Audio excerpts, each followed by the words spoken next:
Hello. So this session we will see two additional features of SQL. Those are create assertion and create trigger. Okay. So we have already seen how different constraints can be specified in SQL, right? Like unique keys, entity integrity, referential integrity, all those things we were able to specify using the built-in relational model constraints itself, right? But there are certain other constraints that are outside the scope of this built-in relational model constraints. So those can be specified using this create assertion statement. Okay, that is the first feature we are going to see, and the second one is create trigger. So actually triggers are used to specify automatic actions that the database system will perform when certain events and conditions occur. So there should be some provision to monitor the database activities, and the corresponding action should be taken when particular conditions or when particular events occurs. Okay, for this we are using the create trigger statement. So such functionality is generally called as active databases. So let us see what is assertion and how can we create assertions. So any general constraint that do not fall into any of the built-in constraints categories in a relational model, we can use this create assertion statement to specify such constraints. So each constraint will be given a constraint name followed by a condition. Usually that condition will be similar to where clause of an SQL query. And suppose we have to specify the constraint that the salary of an employee must not be greater than the salary of the manager of the department that the employee works for. So how can we specify that constraint in SQL? So this is how we can specify that. Create assertion is the corresponding keyword used. Then we can give one constraint name. Here we are giving salary constraint as the constraint name.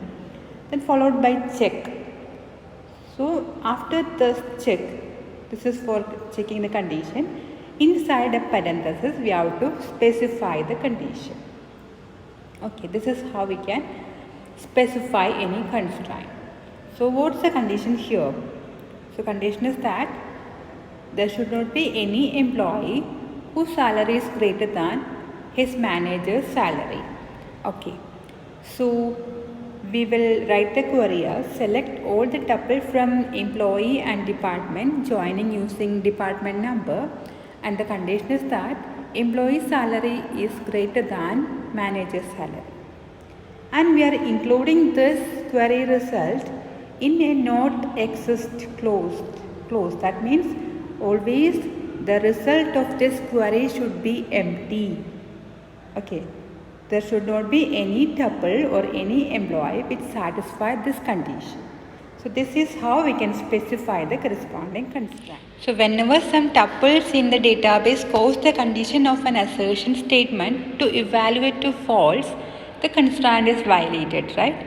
The constraint is satisfied by a database state if no combination of tuples in that database state violates the constraint. So the basic technique for writing such assertions is to specify a query that selects any tuples that violate the desired condition. That is why we wrote the query like this. These queries select all the tuple which violate the corresponding condition. This is the condition, right? We should not violate. So we will write a query to select all those tuples which satisfy this condition. Okay. And we will include that in a not exist clause. This is a basic technique of writing assertion. So another important statement in SQL is create trigger. So in many cases it is convenient to specify the type of action to be taken when certain events occurs or when certain conditions are satisfied. So in such cases the user may want to receive some message by monitoring the database. Just for example, a manager may wanted to be informed if the employee's travel expenses exceed a certain limit. He may want to receive some messages whenever such a condition occurs. Okay, so that is the condition is thus used to monitor the database. Implicitly, the database will be monitored and some action will be taken when some events occurs. Okay, so The action may be to send some message to users or to execute some stored procedures or to trigger some other updates like that. Any type of actions can be specified. So the create trigger statement is used to implement such actions in SQL. So typical trigger has three different components: events, server, condition, then action. So events are actually database update operations that are explicitly applied to the database. Okay. So, and the second one is condition. Condition means that determine whether the rule action should be executed.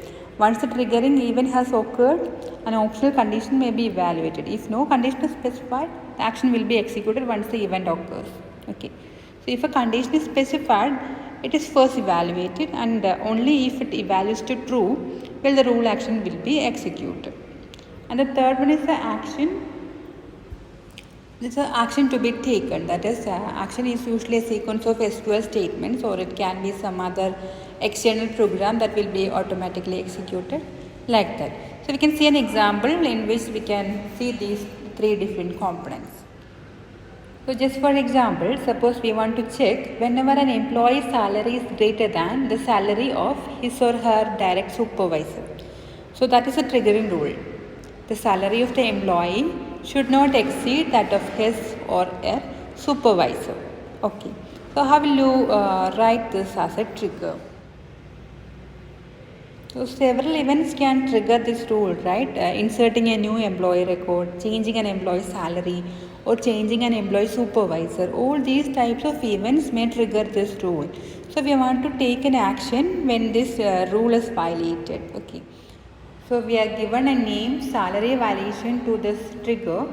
So this name can be used to remove or deactivate the trigger later.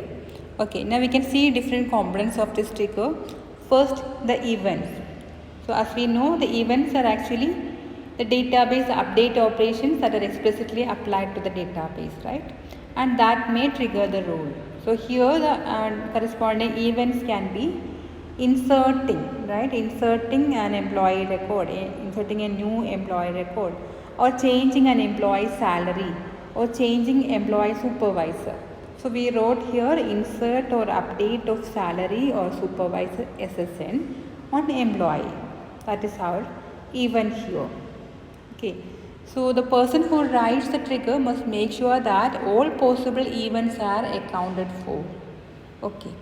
Now the events are specified using or after the keyword before or after. Okay. So in our case, before is the keyword used. So we are specifying the event just after the before keyword. The meaning is that the trigger should be executed before the triggering operation is executed. What is the triggering operation? This insert or update operation, right?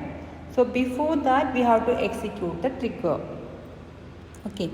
And another option is keyword after, which specify that trigger should be executed after the operation specified in the event is completed. Here we have to ensure before the action, that is we should not insert a new record whose employee salary is greater than the supervised salary, right? So before the corresponding operation we have to ensure that the condition is not violated. So the trigger should be executed. Okay. Now, so the event part is over, right? Now the second one is condition. Condition is determining whether the rule action should be executed. Okay. So once the triggering event has occurred, an optional condition may be evaluated. So here we have a condition. What is the condition here? New salary greater than the salary of the supervisor. That is our condition. Then only we need not execute this trigger for each and every insert and update, right?